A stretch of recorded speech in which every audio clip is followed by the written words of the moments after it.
श्रीमद् भगवत महापुराण अध्याय 14। श्री भगवान ने कहा, फिर विज्ञानों में श्रेष्ठ ज्ञान मैं तुमको बताता हूँ, जिसके जानने से सारे मुनिगण मोक्ष रूपी परम सिद्धि को प्राप्त हुए हैं। ज्ञान की सहायता से मेरे स्वरूप को प्राप्त हुए लोग सृष्टि के समय जन्मते नहीं और प्रलय काल में नष्ट नहीं होते।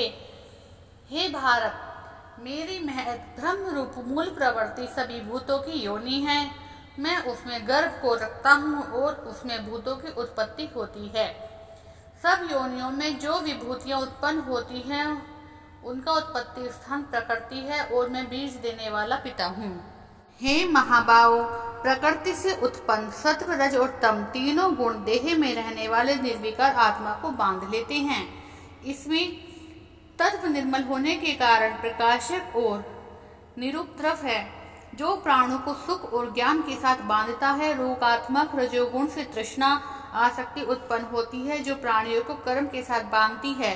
तमोगुण की उत्पत्ति अज्ञान है, यह भ्रम आलस्य और निद्रा से प्राणी को बांधता है और मुंह में फंसाता है। हे भारत, सत्व सुख उत्पन्न करता है, रज कर्म पैदा करता है और तम सब ज्ञान को ढककर प्रमाद पैदा करता है। सत्वगुण रज और तम को दबाकर बढ़ता है। इस प्रकार रज सत्व और तम को एवं तम सत्व तथा रज को दबाकर बढ़ना चाहता है। इस देह में इंद्रियों द्वारा जब ज्ञान का प्रकाश उत्पन्न हो तब समझिए कि सत्व गुणों की विशेष वृद्धि हुई है।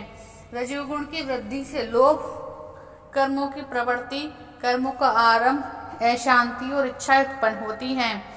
हे कुरुनंदन, तमोगुण की प्रबलता में अविवेक, प्रमाद और मोह ये सब उत्पन्न होते हैं। जब देह को सत्वगुण के उदय में मृत्यु प्राप्त होती है तो ज्ञानियों के प्रकाश में लोक को पाता है। रजोगुण के उदय में मरकर कर्मों में आसक्त मनुष्यों में जन्म लेता है। तमोगुण के उदय से मरा हुआ मूढ़ योनि में जन्म पाता है। सात्विक पुण्य कर्म का फल भी सात्विक कलंक रहित होता है। राजस कर्म फल दुख, तामस कर्म का फल अज्ञान। सत्व से ज्ञान उत्पन्न होता है, रज से लोभ तथा तम से प्रमाद। मोह से ज्ञान की उत्पत्ति होती है। सात्विक पुरुष को उत्तम, राजस को मध्यम और अधम तामसी लोगों को नीच गति प्राप्त होती है। जो दृष्टा गुणों से अलग अर्थात निर्गुण साक्षी मात्र आत्मा को जान लेते हैं, वे मेरे रूप को प्राप्त होते हैं। जो शरीर में उत्पन्न होने वाले सत्व रज और तम इन तीनों गुणों को जीत लेता है, वह जन्म मृत्यु बुढ़ापा रोग से छोड़कर मुक्ति को पा जाता है। अर्जुन ने पूछा, हे प्रभु, कैसे मालूम हो कि अमुक व्यक्ति ने तीनों गुणों को पार कर लिया है? उसका क्या आचरण है? किन उपायों से वे तीनों गुणों को त्यागता है?